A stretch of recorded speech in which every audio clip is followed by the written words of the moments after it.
Today's quick tip is going to be about exporting with the transparent background in Blender. So the first thing that I want to show you is this. This is actually a project that I worked on before. It's this 3D Aperture logo that I'll actually put a link to that so that if you wanted to see how you can make this out of a 2D image. But to move on with what we're doing today, basically when you want to create a background, a transparent background, if I go into render mode up here, you've got this background. It's not transparent. It's actually this dark gray world that we're seeing. So the first thing you need to do if you want to have a transparent background is go into your render settings and then go down to where it says film and then check this little box that says transparent. And what that does is it actually, if you notice now, you have this kind of checkered background. That checker background basically means that it's going to be transparent when you export.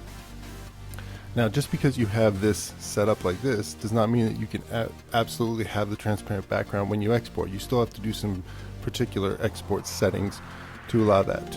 So let's go ahead and look in our export settings. There's a couple ways to do this. If you wanted to export as an image sequence, which is what I recommend, you can use different file formats here. So the one that I like to use is PNG, and then what you need to do is make sure that you have this RGBA checked, because the A stands for alpha. If you just have RGB, it's not going to output with that transparent background.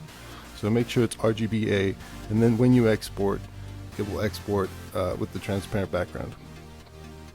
The other way to do it is if you wanted to export a video, you can click under here and go to FFmpeg video, and then what you need to do is just make sure that you select the right format. Right now you notice that the RGBA has disappeared. It's not even an option. And that's because we need to select a different format. So if I go to my container and I say QuickTime is what I usually use, and then I go down to my video codec and I select Qt animation, you'll notice now we have this RGBA option again. So if we check that, now when we export this final sequence as a video, it will have the transparent background. I hope this was helpful. I'll see you next time on Tech Necessity.